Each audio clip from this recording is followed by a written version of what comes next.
Voice आ रही है? Yes माता जी, आ रही है। आ रही माता जी। हरे कृष्ण। श्रीमद् भागवतम के तीसरे स्कंद के 31 अध्याय में गर्भ में स्थित शिशु की प्रार्थनाओं को हम पढ़ रहे हैं। आज हम उनके अंतिम श्लोक और अंतिम उद्गार है। जब हम माता के गर्भ में थे तो क्या भगवान से अंतिम प्रार्थना करके आए हैं। बहुत ही सुंदर श्लोक है। इस आध्यात्मिक जगत में प्रवेश करने से पहले गुरु और गौरंग से कृपा की याचना करते हुए मंगलाचरण करेंगे, ताकि हम जो कुछ अध्ययन करने वाले हैं उसका हमें पूरा पूरा लाभ प्राप्त हो सके, जो कि है कृष्ण प्रेम की प्राप्ति। ओम नमो भगवते वासुदेवाय। ओम नमो भगवते वासुदेवाय। ओम नमो भगवते वासुदेवाय। कृष्णाय वासुदेवाय देवकी नंदनाय च नंदगोपकुमाराय गोविन्दाय नमो नमः। नारायणं नमस्कृत्य नरं चैव नरोत्तमं दैवीं सरस्वतीं व्यासं ततो जयमुदीरये। नष्टप्रायेषु अभद्रेषु नित्यं भागवत सेवया भगवती उत्तमश्लोके भक्तिर्भवति नैष्ठिकी। पञ्चतत्त्वात्मकं कृष्णं भक्तरूपस्वरूपकं भक्तावतार भक्ताख्यं नमामि भक्तशः। चैतन्य प्रभु नित्यानंद श्री अद्वैत गदाधर शिवासदि गौर भक्तवृंद। हरे कृष्णा कृष्ण कृष्ण हरे हरे, हरे राम राम राम हरे हरे। ग्रंथराज श्रीमद् भागवत महापुराण की जय। तीसरा स्कंद अध्याय 31, जिसका शीर्षक है जीवों की गतिविधियों के विषय में भगवान कपिल के आदेश।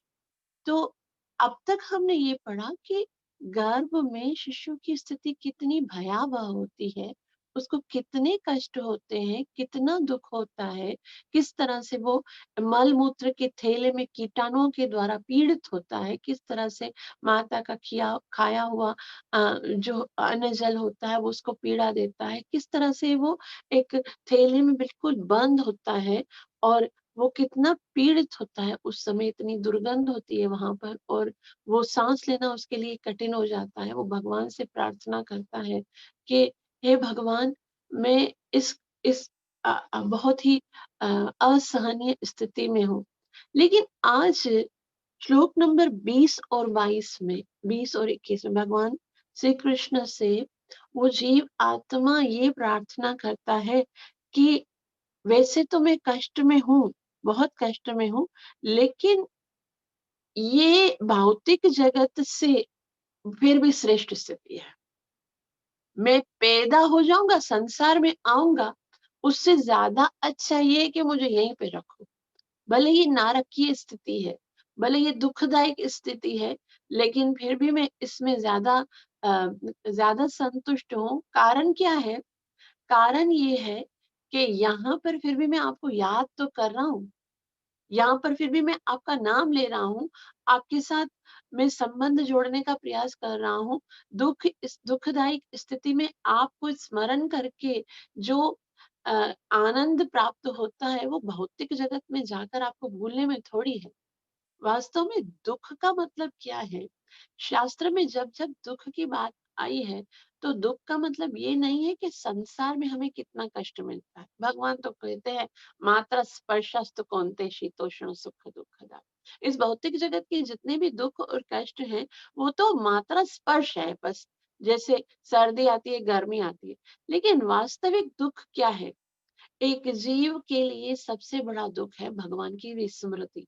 जिस स्थिति में जीव भगवान को भूल जाता है, उससे बड़ा दुःख और कोई नहीं हो सकता।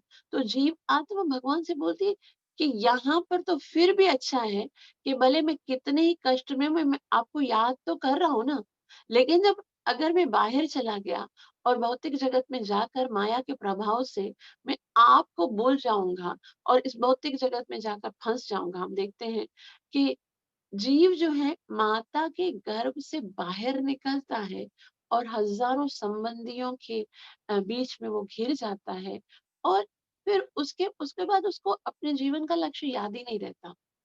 तो जीव आत्मा कह रही है कि आज तो मुझे 100 जन्मों के अपने अपराध याद आ गए हैं और इसके कारण मैं बहुत पछता भी रहा हूँ, लेकिन मैं आपको स्मरण कर रहा हूँ, ये सबसे बड़ी बात है। और अगर मैं बाहर जाऊंगा और माया के प्रभाव से मैं आपको भूल जाऊंगा, फिर तो फिर तो क्या होगा? मैं ना जाने कितनी और माताओं के घरों में मुझे जाना पड़ेगा। ना जाने कितनी और मुझे जन्म लेने पड़ेंगे बारंबार। इसलिए मैं आपसे प्रार्थना करता हूँ कि अगर मैं बाहर आऊं तो मुझे आप गिरने मत देना। मुझे भौतिक जगत की माया के इस फंदे से छूटने में मेरी सहायता करना। मैं बाहर जाकर आप आपको विस्मरण करके अपनी झूठी पहचान में बारंबार जन्म मरण के चक्कर में फंसना नहीं चाहता।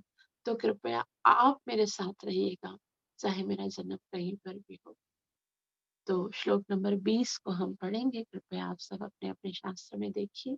बहुत महत्वपूर्ण श्लोक है।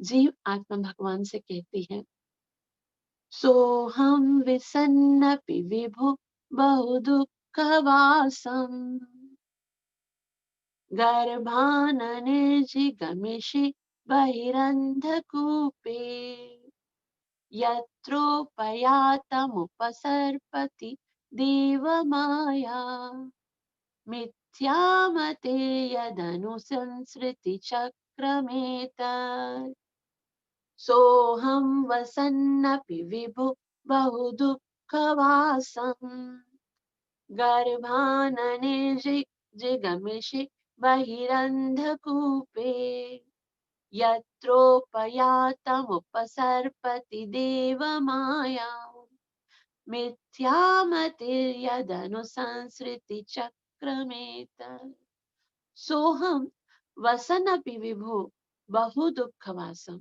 सोहम मैं जो अभी गर्भ स्थिति में हूँ, वसन्नपि मैं इस स्थिति में रह रहा हूँ और विभो का मतलब होता है हे भगवान। भगवान को देख के भगवान से प्रार्थना करते कहते हैं बहु दुःखवासम, बहुत कठिनाई है, बहुत दुख है, बहुत कष्ट है इस स्थिति में, लेकिन गर्भाननिर्जिगमिषे बहिरंधकूप, गर्भ से बाहर आकर तो मैं एक अंधकूप में गिर जाऊंगा।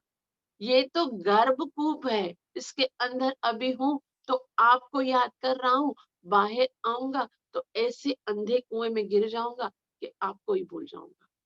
तो ऐसे बेटर है ना कि मैं इसी में रहूं।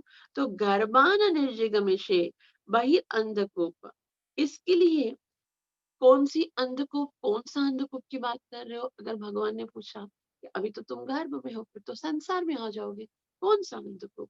तब वे कहते हैं यत्रोपयातम उपसर्पति देव माया, बाहर आने के बाद जो आपकी ये त्रिगुण माया है, आपकी माया तो मुझे जकड़ लेती है, पकड़ लेती है।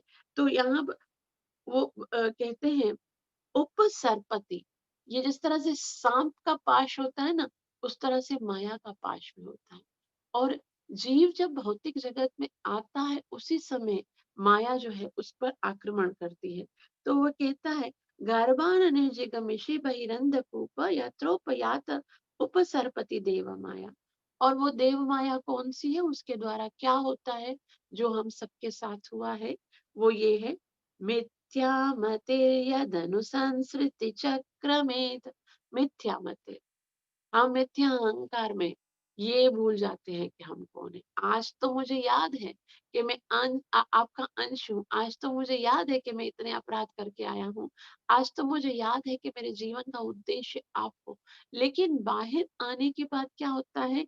मिथ्या मतिर, मिथ्या झूठी पहचान बन जाती है। फिर मैं जीवनी स्वरूप होए कृष्ण नित्य दास, ये अपना वास्तविक स्वरूप भूल जाता हूँ। फिर मैं मुझे क्या याद रहता है? बाहर आते ही ये याद रहता है कि मैं किसका बेटा हूँ, मेरे माता पिता कौन है, मैं डॉक्टर हूँ, मैं इंजीनियर हूँ, मैं ये हूँ, मैं वो हूँ। अपनी मिथ्या पहचान याद रहती है, लेकिन वास्तविक पहचान याद नहीं रहती है। मिथ्या मतिर यदनु, और उसके कारण क्या होता है? संस्कृति चक्र में तक, संस्कृति चक्र में तो मतलब निरंतर जन्म जन्मांतर का चक्कर मिलता है। क्योंकि जो भी हम कार्य करते हैं उसका हमें रिजल्ट भोगना पड़ता है। मिथ्या मिथ्या जो पहचान होती है, मिथ्या अहंकार के कारण जीव अपनी वास्तविक पहचान भूल के जो भी कार्य करता है, चाहे वो अच्छे हो कार्य या बुरे हो, क्योंकि वो भगवान के लिए नहीं करता, वो भगवान का दास तो अपने को मानता नहीं है। इसके कारण क्या होता है? संस्कृति चक्र में बारंबार जन्म में मरण के चक्कर में उसे फंसना पड़ता है।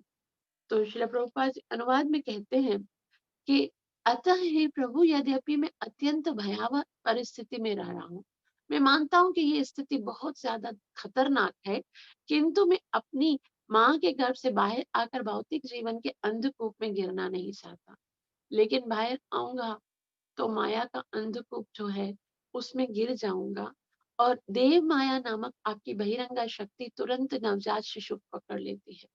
आपकी जो देवी ये गुणमयी मम माया दुरत्यया, तो जैसे ही जीव इस संसार में आता है तो उसे पकड़ लेती है। और उसके बाद क्या होता है? मिथ्या मतिर यद अनुसंसृति चक्र में, उसके बाद तुरंत ही झूठी स्वरूप ज्ञान प्रारंभ हो जाता है, जो निरंतर जन्म तथा मृत्यु के चक्कर का कारण बनता है। तो जीव आत्मा को बुद्धि तो है, वो भगवान का अंश है, और उसके अंदर ज्ञान तो है कि मैं इस भौतिक जगत में आऊंगा तो मैं फिर भगवान को भूल जाऊंगा। इसलिए मैं बाहर आना ही नहीं चाहता, इस अंधकूप में गिरना नहीं चाहता। इससे अच्छा है कि मैं इसी गर्भ स्थिति में रहकर भगवान की प्रार्थना करूं। शिला प्रभुपाद की जय। श्रील प्रभुपाद जी कहते हैं, जब तक शिशु अपनी माता के गर्भ में रहता है तो उसका जीवन अत्यंत संकटपूर्ण तथा भयावह होता है, किंतु इसका लाभ यह होता है कि भगवान के साथ अपने संबंध की शुद्ध चेतना जागृत कर लेता है। भले ही भयावह स्थिति है, वास्तव में सबसे सुंदर स्थिति वो होती है जब हम भगवान को स्मरण कर सकते हैं। जिस समय भगवान याद आता है, भले वो स्थिति कितनी ही दुखदायक हो, लेकिन वो सबसे सुंदर स्थिति है जब हमें भगवान याद आते हैं। तो श्रील प्रभुपाद जी बोलते हैं, भले ही वो भयावह है, किंतु उस समय में भगवान से के साथ अपने संबंध की शुद्ध चेतना जागृत रहती है। वो जागृत रहता है कि मैं भगवान से दूर होकर ही दुखी हूँ। और और अपने उद्धार के लिए भगवान से प्रार्थना करता है, किंतु उधर से बाहर आते ही जब शिशु का जन्म हो जाता है तो माया इतनी प्रबल होती है कि उसे तुरंत ही घेर लेती है। और इस शरीर को स्व यानी मानवाया जाता है। स्व शरीर को ही मिथ्या पहचान, क्या है? मैं ये शरीर ही मैं सब कुछ हूँ। तो ये शरीर को स्व मनवाया जाता है। सब हमको जब से पैदा हुए हैं, हमको कोई ये नहीं याद कराता है कि आप आत्मा हो। हमको सब यही याद कराते हैं, इसका बेटा है, इसकी बेटी है, इसकी पत्नी है, इसका माँ है, इसके बाप। बस यही स्व को ही, ये जो शरीर है उसको ही सब कुछ मानते हैं। माया का अर्थ है जो नहीं है, अर्थात भ्रम। तो ये संसार तो भ्रम की तरह है। भौतिक जगत में हर व्यक्ति अपने को अपना शरीर करके पहचानता है ना? इस संसार में भले कितना भी जीव को बताया जाए कि आप आत्मा हो, आप आत्मा हो, फिर भी वो उस समय बोलेगा हाँ, लेकिन जैसे ही कार्य करेगा तो शरीर के स्तर पर करेगा, तो शरीर मानकर ही चलता है। यह मिथ्या अहंकार की चेतना है कि मैं यह शरीर हूँ। मिथ्या अहंकार क्या है? मैं ये शरीर हूँ। और वास्तविक अहंकार क्या है? जीवेर स्वरूप भई कृष्ण नित्यदास नित्यदास। शिशु के गर्भ से बाहर निकलते ही अ, उत्पन्न हो जाती है। ये कौन-सी स्थिति उत्पन्न हो जाती है? माया स्थिति उत्पन्न हो जाती है और जीव अपने आप को शरीर मानने लगता है। माता तथा संबंधी शिशु की प्रतीक्षा करते रहते हैं। जो ही वह पैदा होता है तो माँ उसे दूध पिलाती है और सभी उसकी देख-रेख करते हैं। जीव तुरंत अपनी स्थिति को भूल जाता है और शारीरिक संबंधियों में उलझ जाता है। आता है बाहर, सब प्यार करते हैं, माता गोद में बिठाती है, दूध पिलाती है और इस सब के साथ गिरकर शारीरिक संबंधों में उलझ जाता है और अपनी वास्तविक पहचान को भूल जाता है। सारा संसार देहात्म बुद्धि का बंधन है। वास्तविक ज्ञान का अर्थ इस चेतना को विकसित कर लेना है कि मैं ये शरीर नहीं हूँ, मैं आत्मा हूँ, मैं परमेश्वर का अंश हूँ। वास्तविक ज्ञान में त्याग अथवा इस शरीर को स्वरूप में न स्वीकार करना। वास्तविक ज्ञान क्या है? हम अपने आप को पहचान लें। कि जब तक हम अपने आप को शरीर समझते रहेंगे, उसी के कारण हमें दुःख भोगना पड़ेगा। उन्हीं संबंधों के कारण, उन्हीं आसक्तियों के कारण बार-बार जन्म लेना पड़ेगा। तो जीव को ये सोचना है वास्तविक ज्ञान क्या है? मैं शरीर नहीं हूँ, मैं आत्मा हूँ, मैं भगवान का अंश हूँ और ज्ञान में वास्तविक ज्ञान में त्याग अथवा इस शरीर को स्वरूप में न स्वीकार करना। त्याग भौतिक जगत में कोई आसक्ति नहीं और मैं ये शरीर नहीं हूँ, मैं आत्मा हूँ, मैं भगवान का अंश हूँ। यही वास्तविक ज्ञान है। श्रील प्रभुपाद जी कहते हैं, मनुष्य जन्म लेते ही माया के प्रभाव से सब कुछ भूल जाता है, उसे कुछ याद नहीं रहता है। अतः शिशु प्रार्थना करता है कि बाहर निकलने की अपेक्षा गर्भ में ही रहना श्रेष्ठ है। कहा जाता है कि यही सोचकर सुखदेव गोस्वामी अपनी माता के गर्भ में 16 वर्ष तक रहे आए, क्योंकि वे मिथ्या देह बोध के बंधन में फंसना नहीं चाहते थे। अपनी माता के गर्भ में ऐसे ज्ञान का अनुशीलन करके 16 वर्ष के बाद गर्भ से बाहर आए और तुरंत ही उन्होंने घर छोड़ दिया जिसमें माया के वशीभूत ना हो। तो यहाँ श्री प्रभुपाद जी सुखदेव गोस्वामी के विषय में बताते हैं। जैसे कि हम जानते हैं, सुखदेव गोस्वामी जब माता के गर्भ में थे तो 16 साल तक वो बाहर नहीं आए। तो वेद व्यासियों ने अक्सर बोलते थे कि बेटा तुम बाहर आ जाओ, माता को बहुत कष्ट है, तुम्हें बाहर आना चाहिए, बहुत समय हो गया। वो बोलता नहीं, मैं बाहर आऊंगा तो माया मुझे जकड़ लेगी। जैसे यहाँ पर भागवतम में प्रार्थना की गई है कि बाहर क्या है, गर्भान निर्जिगमिषे बहिर अंधकूप यत्रोपयात यातम उपसर्पित देव माया। देव माया के प्रभाव से आकर जीव अपनी मिथ्या पहचान के कारण जो है वो अपनी वास्तविक पहचान को भूल जाएगा और फिर अंधकूप में गिर जाएगा। तो सुखदेव गोस्वामी ने बोला इससे बेहतर है मैं अंदर ही रहूं, और 16 साल तक अंदर रहे भी थे। तो श्रील प्रभुपाद जी कहते हैं भगवत गीता में भी माया के प्रभाव को दुर्लंग कहा गया है, किंतु यह दुर्लंग माया एकमात्र कृष्ण से ही पराजित हो सकती है। इसकी पुष्टि श्रीमद् भगवत गीता 7.14 में हुई है। दैवी ही शाकुलमयी मम माया दुरत्यया मामेव ये प्रपद्यन्ते माया में तरन्ति ते। तो भगवत गीता में बताया है कि जो भी कृष्ण के चरण कमलों की शरण ग्रहण करता है वह इस झूठे बंधन से झूठे जीवन बोध से बाहर निकलता है। केवल माया के प्रभाव से मनुष्य कृष्ण के साथ अपने संबंध को भूल जाता है और अपने को शरीर तथा शरीर के गौण अव्यय अर्थात पत्नी, संतान, समाज, मित्रता और प्यार आदि समझने लगता है। इस प्रकार वह माया का शिकार हो जाता है और इसका निरंतर जन्म तथा मृत्यु भौतिकतावादी जीवन और भी कठिन बन जाता है। तो जैसे ही संसार में आता है माया उस पर आक्रमण कर जाती है और इस संसार के जितने भी भवबंधन है जिसके कारण वो अपने और शरीर समझ के उनके साथ अपने संबंध को याद रखता है, माता, पिता, पत्नी, मित्र, और इसमें उलझने के बाद माया का शिकार हो जाता है और निरंतर संस्कृति के अंदर संस्कृति चक्र में संस्कृति यानी जन्म मरण के चक्कर में उसे फंसना पड़ता है। तो बोलता है ठीक है, फिर अब इसी के कारण तो जन्म मरण के चक्कर में फंसूंगा, इससे बेहतर है कि मैं इस भौतिक जगत में आता ही नहीं हूँ।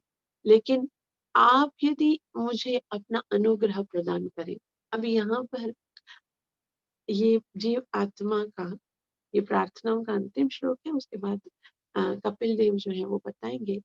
इसमें कहते हैं कि आप अगर मेरी सहायता करें, शुद्ध चेतना के द्वारा मैं सदैव आपको स्मरण करूंगा और दोबारा कभी आपको भूलूंगा नहीं। इसलिए अगर जीव को भवबंधन से मुक्ति प्राप्त करनी है तो उसका एक ही तरीका है कि हम भगवान के चरण कमलों में सब कुछ त्याग कर उनके शरणागति हो जाए। तो जब हम शरणागति हो जाएंगे तब हम मिथ्या अहंकार को भूल जाएंगे कि मैं भौतिक जगत में कोई उस भौतिक जगत का अंश हूँ। जीव क्या सोचने लगेगा कि मैं भगवान का अंश हूँ।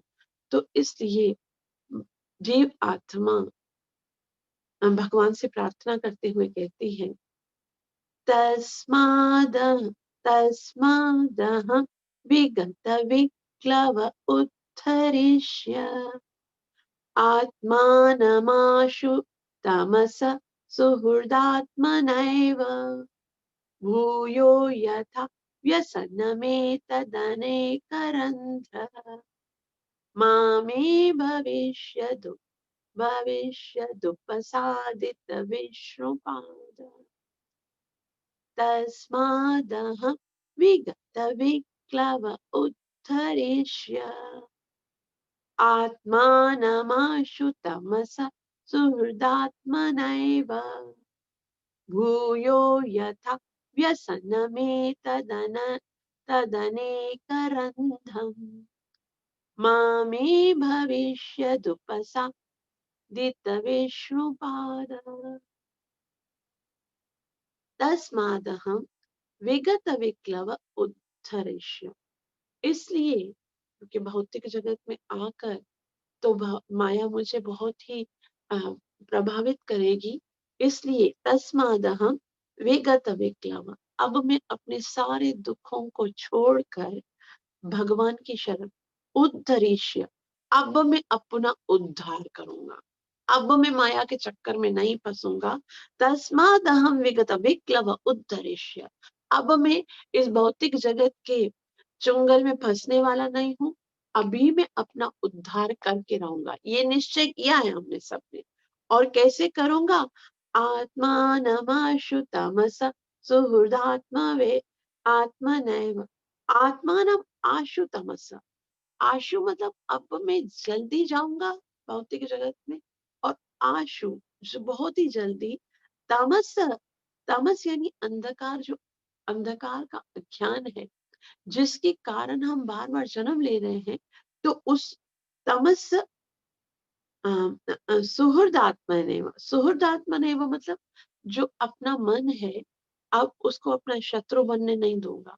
मन मन जो है, श्रीमद् भगवत गीता में भगवान कहते हैं, मन ही जीव का शत्रु है और मन ही जीव का मित्र है। तो जब मन भगवान में लगता है तो वो उसका मित्र बन जाता है, जब संसार में लगता है तो उसका शत्रु बन जाता है। तो श्रील प्रभु यहाँ पर शिशु कह रहे हैं कि मैं तो अब संसार में अपने मन को नहीं गिरने दूंगा, और आत्मानमाशु तमसा सुहृदात्मनाम, शुद्ध चेतना की सहायता से अब मैं अपनी आत्मा को भूलूंगा नहीं, बल्कि इस अज्ञान से मुक्ति प्राप्त करके मैं आत्मा को स्मरण करूंगा। और आत्मा की जो मन की सहायता से मैं क्या करूंगा? ऐसी भगवान की भक्ति करूंगा कि भूयो यथा व्यसनमेतदनक अनेक रंध्र। अनेक रंध्र मतलब बहुत सारे गर्भों में अभी मैं प्रविष्ट नहीं होऊंगा। इस दफा मैं माता के घर से बाहर निकल जाऊं बस, और मैं माया के प्रभाव से आकर्षित नहीं होऊंगा। मैं तो अभी क्या करूंगा? अपने मन की सहायता से भगवान को प्राप्त करने का प्रयास करूंगा, जिसके कारण भूयो यथा व्यसनमे तदन अनेक रंध्रा, जिसके कारण मुझे बार बार जन्म मरण के चक्कर में नहीं फंसना पड़े। और उसका सिर्फ एक ही तरीका है, और वो क्या तरीका है? वो शिशु कहता है, मामे भविष्यद दुपसादित विष्णुपादा। माँ में यानी मैं नहीं फंसना चाहता हूँ बार बार गर्भ में, तो भविष्य उपासती, भविष्य उपासती यानी कि अब मैं उपासती यानी मन में रखूंगा क्या? विष्णु पादात, भगवान के चरण कमलों को जब मैं मन में रखूंगा तो फिर ये भौतिक माया मुझे अट्रैक्ट नहीं करेगी, क्योंकि भगवान ने क्या कहा है? माया में तम तरंतिते मामे व ये प्रपद्यन्ते। जब तुम मेरी शरण में आओगे तभी तुम माया के चक्कर से छूट सकते हो। तो यहाँ पर जीव आत्मा भगवान से कहती है कि अब मैं भगवान के चरण अपने मन में रखूंगा और इसके कारण मैं इस माया के अंधकार से बच जाऊंगा और फिर कभी भी दोबारा किसी भी माता के गर्भ में नहीं आऊंगा। भूयो यथा व्यसनमे तद अनेक रंध्रम। अब तो तौबा कर रहा हूं मैं, अभी मैं वापस से इस भौतिक जगत में इन कष्टों को स्वीकार नहीं करूंगा और इस दफा जब मैं बाहर आऊंगा तो इतनी शुद्ध हृदय से दृढ़ भक्ति करूंगा कि फिर मुझे कभी भी जन्म मरण के चक्कर में ना फंस सके। तो ये सारी प्रार्थनाएं जो हैं वो हम सब मिलकर करके आए हैं। तो फिर हमको हमको बार बार इन प्रार्थनाओं को याद करना चाहिए, बार बार इन प्रार्थनाओं को स्मरण करना चाहिए कि बस अब बहुत हो गया। जब तक जीव थक नहीं जाता है ना, तब तक जीव का उद्धार नहीं होता। जब तक भौतिक आसक्ति बनी रहेगी ना, तब तक उद्धार नहीं होगा। तब तक भगवान के प्रति प्रेम जो है वो हृदय में नहीं आएगा ना, तब तक उद्धार नहीं होगा। और ये कैसे होगा? ये प्रेम कैसे आएगा? जब हम अपनी भौतिक जो कामनाएं हैं, वासनाएं हैं, उनको छोड़ देंगे। जब अपने आप को शरीर समझना छोड़ देंगे, जब हम सोचेंगे कि बस बहुत हो गया, अब मैं भगवान को प्राप्त करना चाहती हूँ, तो उसके लिए तपस्या करनी पड़ेगी। हर एक चीज जो कि भक्ति में बाधा बनती है, चाहे वो भूख हो, चाहे वो निद्रा हो, चाहे वो अलग दूसरी कोई एक्टिविटीज है, उनको छोड़ना पड़ेगा। क्योंकि यदि हम सोचते हैं कि भौतिक जीवन का आनंद लेते लेते भगवान को प्राप्त करें, तो वो असंभव है। ऐसा कभी नहीं होगा कि हम भौतिक जीवन में भी आनंद लेते रहें और भगवान को प्राप्त करें। हमें भौतिक जीवन जो है उसको निभाना है, अपने कर्तव्य, अपनी ड्यूटीज को पूरा करना है, लेकिन आखिर तो हमारा वास्तविक उद्देश्य जो है वो भगवत प्रेम की प्राप्ति है। इसलिए अपने जीवन को इस तरह से सुदृढ़ तरीके से चलाना चाहिए कि उसमें भगवान की भक्ति के लिए पर्याप्त समय निकल सके, जिसके कारण हम भगवान के चरण कमलों को अपने हृदय में रखेंगे और फिर बारंबार जन्म मरण के चक्कर में दोबारा नहीं फंसेंगे। अनुवाद: अतः और अधिक शुद्ध न होकर मैं अपने मित्र विशुद्ध चेतना की सहायता से अज्ञान के अंधकार से उत्पन्न से अपना उद्धार करूंगा। केवल भगवान विष्णु के चरण कमलों को अपने मन में धारण करके मैं बारंबार जन्म तथा मृत्यु के लिए अनेक माताओं के गर्भ में प्रविष्ट करने से बच जाऊंगा। बोल श्री कृष्ण कन्हैया लाल की।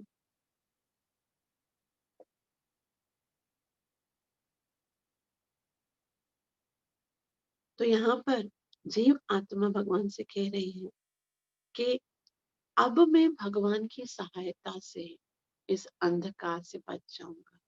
तो जीव को इस अंधकार से, इस अज्ञान से, ये मिथ्या पहचान से बचाने वाले केवल भगवान है। और इसलिए अब जीव कहते हैं कि मैं अब दोबारा से माता के गर्भ में बार बार नहीं आऊंगा और इसके लिए मेरी सहायता करेंगे कौन? माँ में भविष्य उपासदी विष्णुपाद। केवल भगवान के चरण कमलों में यदि हमारी आसक्ति हो जाए, केवल भगवान के चरण यदि हृदय में स्थापित हो जाए, तो हम इस जन्म मरण के चक्कर से बच सकते हैं। तो हम बारंबार किसी अलग अलग माता के गर्भ में, जो स्थिति हम पढ़ के आए हैं कितनी घृणित है, उस स्थिति में यदि हम नहीं फंसना चाहते तो उसका एक ही उपाय है कि हम भगवान के चरण कमलों की के पद चिन्हों पर जाकर भगवान के दर्शन करते हुए अपने जीवन को बिताएं और फिर हम बार-बार जन्म मरण के चक्कर से छूट जाएं। अनुवाद बहुत ही सुंदर श्रील प्रभुपाद जी ने इसका अनुवाद लिखा है, बहुत ही अच्छा। श्रील प्रभुपाद जी कहते हैं, संसार के कष्ट उसी दिन प्रारंभ हो जाते हैं जब आत्मा माता तथा पिता के रज तथा शुक्र में शरण प्राप्त करता है और ये कष्ट माता के गर्भ से निकलने के बाद तथा उसके भी आगे चलते रहते हैं। तो कष्ट स्टार्ट कब होते हैं? जब माता के घर पे आया जीव, और उसके बाद ऐसा नहीं है कि जब वापस से जन्म लेगा तो उसके कष्ट खत्म होंगे, और तो कष्ट शुरू होंगे। माता के गर्भ की स्थिति कैसी है कि उसके अंदर जो कुछ भी है, गंध है, भले ही कितने जर्म्स हैं, भले ही कितना मलमूत्र है, भले ही कितना जीव जो है वो कठिन होता है, लेकिन उसके बाद जब वो संसार में आता है तो भी माया उसका पीछा नहीं छोड़ती। प्रभुपाद जी बोलते हैं, उसी दिन से ये कष्ट प्रारंभ हो जाता है और फिर संसार में आकर तो बहुत सारे कष्ट हैं, आदि दैविक, आदि भौतिक, आध्यात्मिक, और फिर इसके साथ साथ ही जन्म, मृत्यु, जरा, व्याधि, तो ये सारे कष्ट जो है कंटिन्यूअस होंगे और ये कष्ट माता के गर्भ से निकलने के बाद तथा उसके भी आगे चलते हैं और भी बढ़ते रहते हैं। तो हम नहीं जानते कि इन दुखों का अंत कहाँ है। श्रीला प्रभुपाद जी बोलते, पता नहीं कब तक होगा ये, कोई अंत नहीं जानता है, किंतु इनका अंत शरीर बदलने से नहीं होता। कुछ लोग सोचते हैं, मैं बहुत दुखी हूँ, मैं इतना दुखी हूँ कि अभी मैं आत्महत्या कर लूंगा। तो आत्महत्या कोई दुखों को खत्म करने वाला कोई प्रोसेस नहीं है। आत्महत्या करके जीव पुनः तो और भी ज्यादा कष्टप्रद स्थिति में आ सकता है। ना जाने अभी तो फिर भी मनुष्य का देह मिला, ना जाने आगे जाकर कौन से देह हमें मिले। तो श्रील प्रभुपाद जी कहते हैं कि किंतु इनका अंत शरीर बदलने से नहीं होगा। यह शरीर परिवर्तन प्रतिक्षण चलता रहता है। शरीर बदलने का जो ये सिस्टम है वो हमेशा चलता रहता है, हर वक्त चलता रहता है। किंतु इसका अर्थ यह नहीं है कि हम गर्भावस्था की तुलना में उन्नति करके सुखी स्थिति को प्राप्त कर रहे हैं। मतलब श्रील प्रभुपाद जी कहते हैं कि इसका अर्थ ये नहीं है कि हम गर्भावस्था की तुलना में उन्नति करके सुखी स्थिति को प्राप्त कर रहे हैं। अतः सबसे अच्छा ये है कि कृष्ण भावना अमृत का विकास किया जाए। अगर हम बचना चाहते हैं तो कृष्ण भावना अमृत को फैलाना है। यहाँ पर उपसादित विष्णुपाद कहा गया है, जिनका अर्थ है कृष्ण भक्ति की अनुभूति। ये जो लिखा हुआ है कि भगवान के चरण कमलों की शरण, इसका मतलब है कि कृष्ण भक्ति जो है उसकी अनुभूति होनी चाहिए, और जो बुद्धिमान है और कृष्ण भक्ति उत्पन्न कर सकता है वह इस जीवन में सफल होता है, क्योंकि केवल कृष्ण भक्ति करने से ही जन्म तथा मृत्यु के चक्कर से बचा जा सकता है। श्रील प्रभुपाद जी कहते हैं, सबसे ज्यादा बुद्धिमान वही व्यक्ति हैं जो कि भगवान श्री कृष्ण की शरण लेते हैं, क्योंकि केवल कृष्ण की शरण में जाने के बाद ही हम जन्म मरण के चक्कर से छूट सकते हैं, बारंबार अलग अलग माताओं के गर्भ में जाने से छूट सकते हैं। तो इसलिए हमको बहुत ही सीरियस होकर भगवान के चरण कमलों की शरण ग्रहण करनी चाहिए, और भक्ति के जो नियम हैं उनको हमें पालन करना चाहिए। अब श्रील प्रभुपाद जी उस शिशु की प्रार्थना के विषय में कह रहे हैं कि शिशु प्रार्थना करता है कि अंधकार के गर्भ में रहकर निरंतर कृष्ण भक्ति में तल्लीन रहना बाहर निकलकर पुनः माया के चुंगल में पढ़कर श्रेष्ठ, माया के चुंगल में पड़ने से ज्यादा श्रेष्ठ है।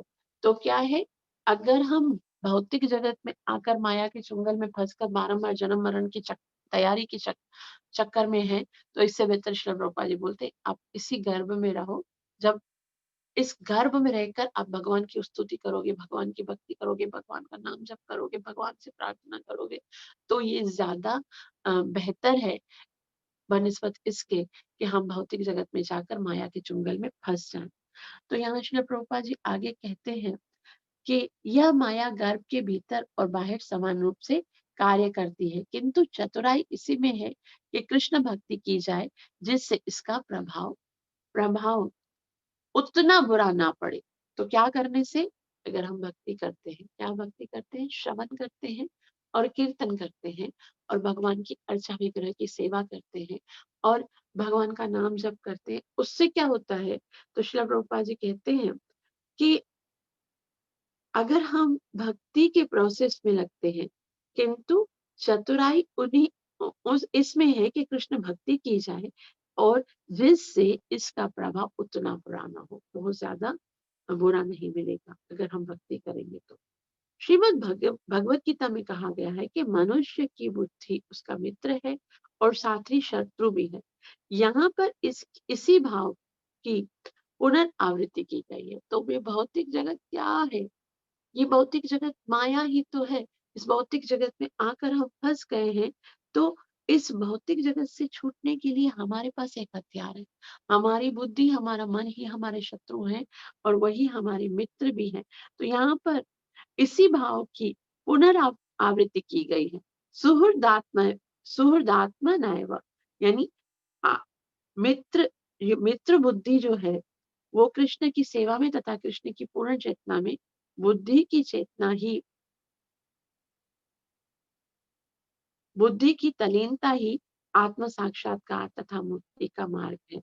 तो यदि जीव अपनी बुद्धि को, अपने मन को कंट्रोल में करके, भौतिक इंद्रियों को वश में करके भगवान के चरणों में यदि अपनी स्मृति को समर्पित कर सकता है, तो ही उसके लिए ये जो है ना जन्म का सार्थकता होगी। नहीं, लेकिन अगर वो ऐसा नहीं कर पाता है तो वही मन आपका शत्रु बन जाएगा।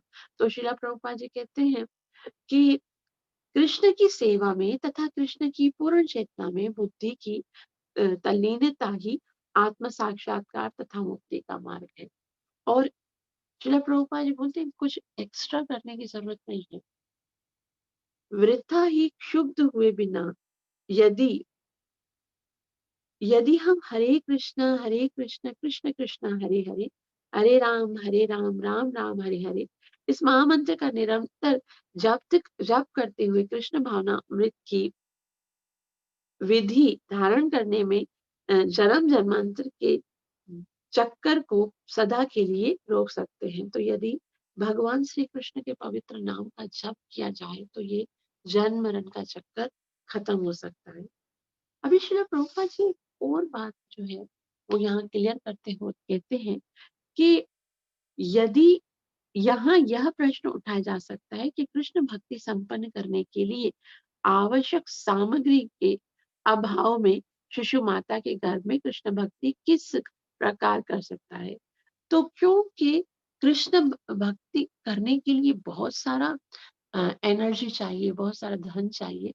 तो यहाँ श्रील प्रभुपाद जी बोलते हैं कि मन में तो ये होता है कि भाई इतना धन नहीं है हमारे साथ, लेकिन थोड़ा थोड़ा करके यदि दान देते हैं हम लोग तो थोड़ा थोड़ा मिलके वही सब भगवान का फेस्टिवल हो जाता है।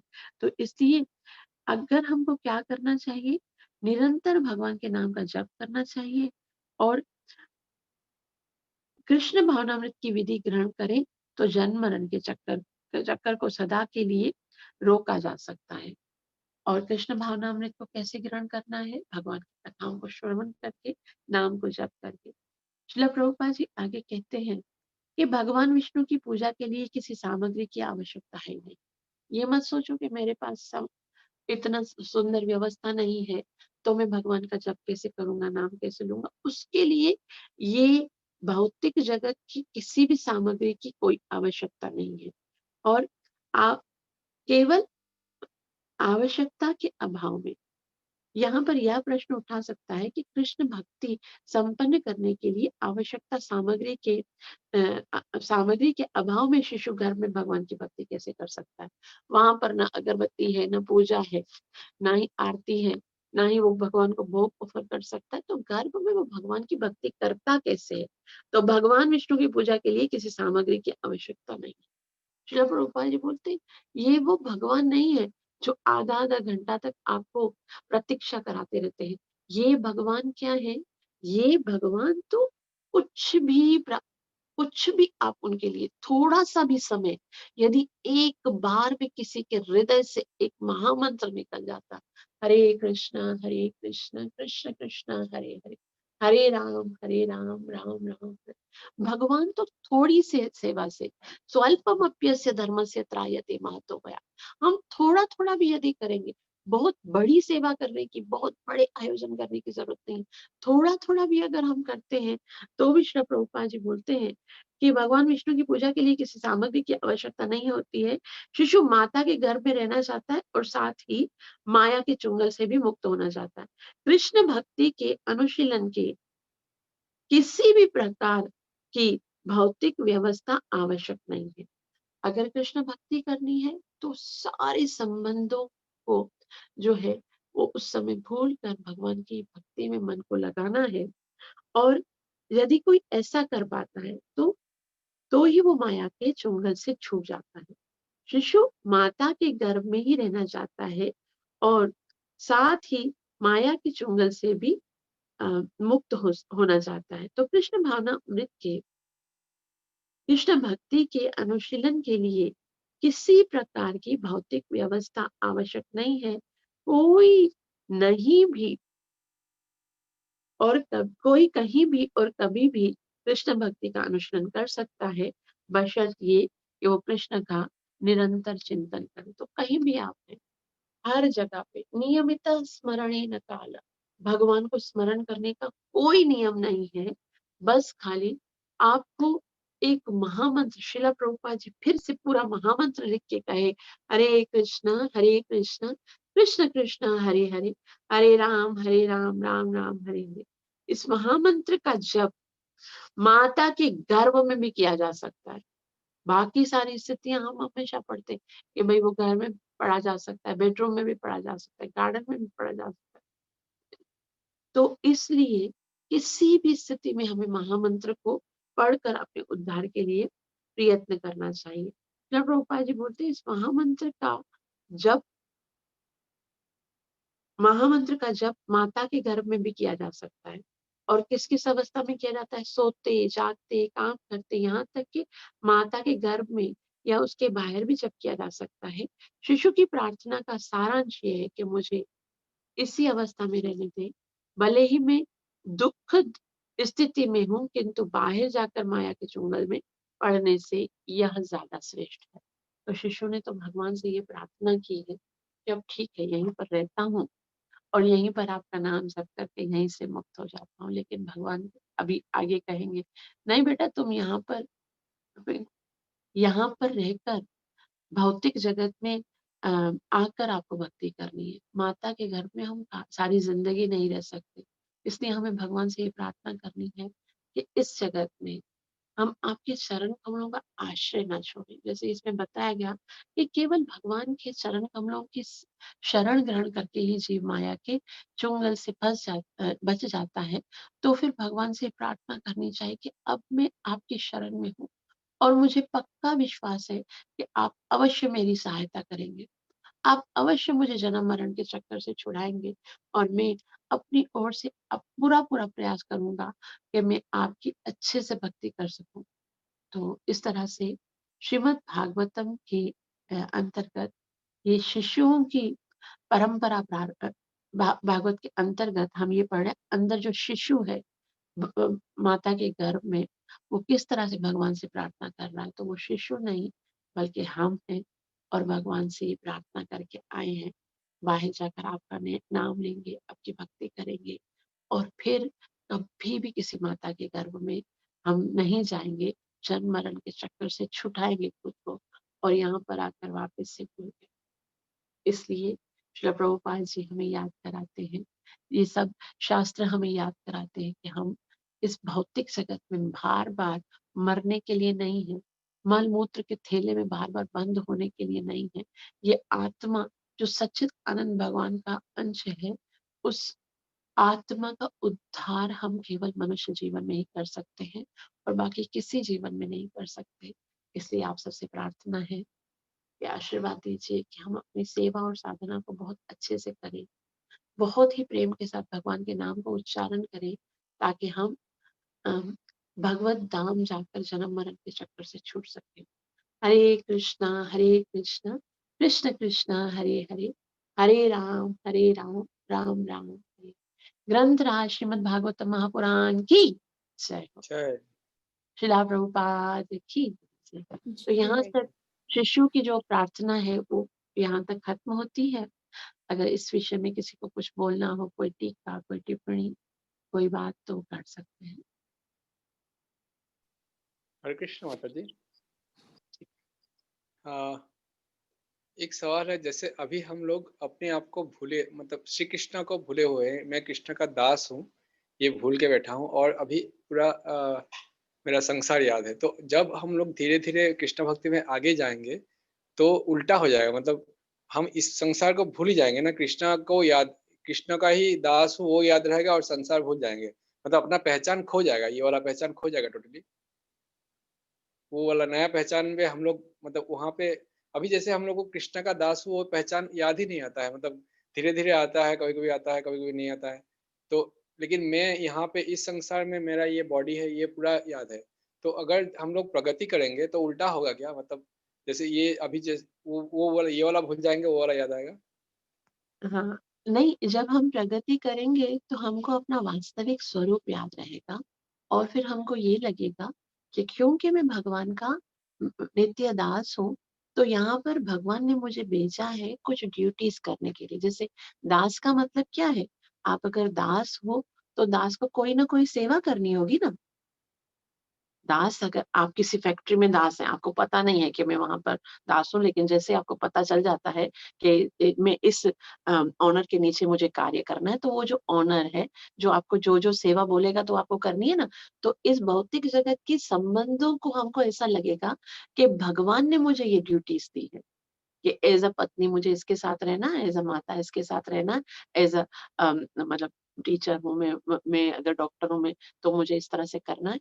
ये मैं हूँ भगवान का दास, लेकिन ये ड्यूटीज़ मुझे भगवान ने दी है। फिर वो ड्यूटीज़ लगती हैं कि मुझे भगवान की खुशी के लिए ये सारा कार्य करना है। इसका मतलब ये नहीं है कि हम अपनी वास्तविक पहचान को समझकर जब ये हमको ये याद आएगा तो उल्टा हो जाएगा, फिर हम काम नहीं। तो क्यों अर्जुन को भगवत गीता में भगवान ने क्यों कहा आपने युद्ध करो, युद्ध करो? जब ये वास्तविक उद्देश्य कृष्ण प्रेम की प्राप्ति है, तो फिर तो अर्जुन बार-बार बोलता है ना कि मैं तो करना ही नहीं चाहता हूँ।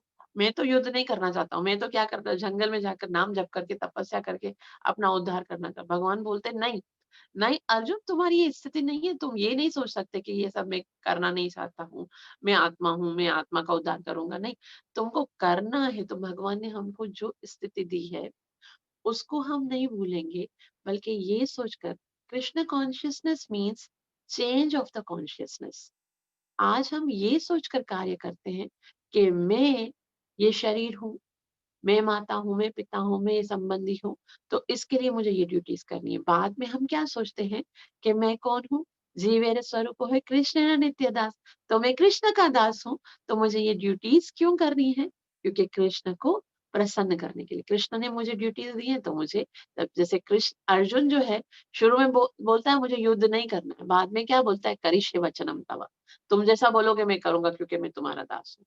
तो हमें ये स्थिति भगवान ने दी है, तो उसका भी हमें पूरा-पूरा है ना सम्मान करते हुए भगवान के आदेश का हमें करना है, लेकिन आसक्ति नहीं। जब हम सर्वेंट बन के काम करते हैं, जैसे हमारे घर में सर्वेंट्स आते हैं ना सफाई करने के लिए, काम करने के लिए, तो हमारे घर की किसी भी चीज़ में उसको आसक्ति नहीं होती है।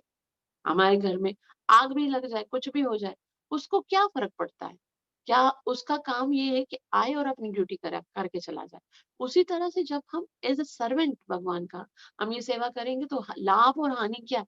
भगवान बोलते हैं कि लाभ और हानि आपको सोचनी नहीं है। आपको क्या करना है? कर्मण्येवाधिकारस्ते। आप अपने कर्म को करो और फिर किसी भी वस्तु में आसक्ति नहीं, क्योंकि आसक्ति तो तभी होगी ना जब हम देहात्म बुद्धि में होंगे। जब हम अपने आध्यात्मिक बुद्धि में होंगे कि मैं कृष्ण का दास हूँ, तो इस संसार से कोई आसक्ति नहीं है। सेवा कर रहे थे, तो वो मालिक जाने। क्या उस सेवा को मतलब उस भौतिक जगत की क्या कंडीशन रखनी है, कैसे सुख देना है, क्या दुःख देना है, वो मालिक जाने। मुझे खाली अपनी ड्यूटीज़ करनी है। तो भूलते नहीं है, बल्कि एज़ अ ड्यूटी सारी सेवाएँ करते हैं। अभी हम आसक्ति के साथ सेवा करते हैं, क्योंकि अपने आप को शरीर समझते हैं। ओके, हरे कृष्णा। हरे हरे कृष्णा कृष्ण। दीदी। जी। दीदी ये जो बच्चा प्रार्थना कर रहा है वो सिर्फ मनुष्य के जो शरीर में होता है वही कर रहा है या फिर पशु वगैरह वाला भी यही करता है प्रार्थना? नहीं, पहले हम पढ़ चुके हैं इसी प्रार्थना में। श्रील प्रभुपाद जी बोलते हैं कि इतनी सारी योनियां होती हैं, लेकिन किसी भी योनि में ये चेतना नहीं आती है। ये सिर्फ हाँ। जब माता मनुष्य के गर्भ में जीव जाता है, तभी उसको ये रियलाइज होता है, तभी उसको 100 जन्म याद आ जाते हैं। और किसी भी गर्भ में जो है ना, उसको ये याद नहीं रहता है कि मेरा कोई संबंध है भगवान के साथ। और किसी दूसरे जीवन में भी ये नहीं है कि है ना, किसी कुत्ते को आध्यात्मिक चेतना के लिए कार्य करना, उसके लिए वो आदेश ही नहीं है। वो क्या है, वो तो कार्मिक रूप से जैसे 84 लाख योनियां है ना, तो एक के बाद एक के बाद एक आपको करनी ही है पड़ी, इसको कंटिन्यू करना है। लेकिन जब मनुष्य का देह मिलता है, तो ही खाली हम अपने उद्धार के लिए प्रार्थना कर सकते हैं, और किसी भी जन्म में। और दीदी जो मनुष्य मतलब सारे मनुष्य जैसे इतने मज़हब है ना, ज्यूज़ हैं, क्रिश्चियंस हैं, मुस्लिम्स हैं, तो ये भी सारे यही प्रार्थना करते हैं गर्भ में कि मैं विष्णु भगवान विष्णु की ही भक्ति करूँगा। डेफिनेटली वो सारे, ये देखो हमारा सनातन धर्म में यही सिखाता है, नाम कुछ भी दे दे, वो चाहे अल्लाह कहे या जीसस करे, वो है तो भगवान ही ना। तो और वो चाहे किसी भी धर्म में पैदा होता है, लेकिन ये तो हमने नाम दिए, हमने बनाया है। सनातन धर्म ये है कि भगवान विष्णु ही, उनके चरण की भक्ति करके, तो भगवान ये नहीं देखते हैं कि किस नाम से मुझे पुकारा जा रहा है, भगवान ये देखते हैं कि मुझे पुकारा जा रहा है। तो अगर इसका मतलब ये नहीं है कि अगर हम भगवान का नाम अगर विष्णु नहीं लेते हैं, तो या फिर कृष्ण नहीं लेते हैं, तो दूसरे नाम से उद्धार नहीं होगा। जो निराकार की भक्ति करते हैं, जो ये सोचते हैं कि भगवान एक नूर है, एक प्रकाश है, तो उनकी भी मुक्ति होती है। वो कैसे मुक्त होते हैं? वो जैसे भगवान निराकार की ज्योति में जाकर लीन हो जाते हैं, तो भगवान जो है सबको चांस देते हैं, चाहे कोई भी जीव है, अगर वो सिंसियर है, अगर वो भक्ति करना चाहता है, भगवान को प्राप्त करना चाहता है, तो अभी जैसे बहुत सारे ऐसे मुस्लिम भी हैं, जो कि भगवान की शरण में जाते हैं, रसखान जी हैं, वो भगवान की शरण में। लेकिन अगर अगर हम जैसे कहें कि भई हम अभी इस दूसरे मज़हब में जन्म लिया और इतने सारे अपराध भी साथ में कर रहे हैं, गौ हत्या हो रही है, ये हो रहा है, वो हो रहा है। लेकिन उसके बावजूद भी अगर अपराधों के साथ-साथ भगवान के साथ प्रेम है, तो अपराध खुद ब खुद छूटेंगे। भगवान खुद ब खुद कोई ना कोई रास्ता दिखाते हैं। तो भगवान कहते हैं अपि चेत् सुदुराचारो भजते माम अनन्यः। अगर वो दुराचारी भी है और मेरा नाम जप कर रहा है, तो मैं उसको खुद ब खुद योगक्षेमं वहाम्यहम्, उसकी सारी कमियों को पूरा करूँगा। जो कुछ उसके पास है, मैं उसको ज़रूर सुरक्षित रखूँगा। तो ये भगवान की बड़ी अनुकंपा है। तो चाहे किसी भी धर्म में हम पैदा होते हैं, तो भगवान के साथ संबंध तो हमारा है, उसी को याद करना है, और भगवान अवश्य रास्ता दिखाते हैं। हो सकता है वो जो आधी अधूरी भक्ति है, उसके कारण फिर किसी ब्राह्मण परिवार में जन्म मिलता है। जैसे भगवान ने कहा है भगवत गीता में, अर्जुन पूछते हैं ना कि पूरी तरह से भक्ति नहीं कर सकते, अगर भगवत प्राप्ति नहीं हुई तो क्या होगा? तो भगवान कहते हैं ना, आप धनी परिवार में जन्म लोगे या फिर भक्तों के घर में जन्म लोगे, जहाँ तीव्रता से आप मुझे प्राप्त कर सकोगे। तो जैसी-जैसी हमारी स्थिति है, वैसा-वैसा भगवान के पास देने के लिए फल है। तो भले हम अगर हम किसी दूसरे धर्म में रहकर भगवान को किसी नाम से भी पुकारते हैं, तो भी भगवान ने ज़रूर कोई ना कोई योजना बनाई होती है उद्धार के लिए। जीव का उद्धार करना ही भगवान का एकमात्र उद्देश्य है। ठीक है दीदी, थैंक यू सो मच। हरे कृष्णा, आप सबका बहुत-बहुत आभार। अब हम आगे कपिल देव की प्रार्थनाएँ कल पढ़ेंगे कि कपिल देव क्या कहते हैं कि इतनी सारी प्रार्थनाएँ करके आया कि मैं बाहर जाके भक्ति करूँगा, नाम जप करूँगा, और आके क्या करतूत करता है, वो सब जीवों की गतिविधियों के बारे में हम पढ़ेंगे। हरे कृष्णा। ग्रंथराज श्रीमद् भागवतम महापुराण की, जय। नित्य लीला जय गोविंद चरणारविंद भक्ति वेदांत स्वामी श्री प्रभुपाद की, जय। जय। और प्रेमानंदे। हरे हरि हरे। हरि बोल।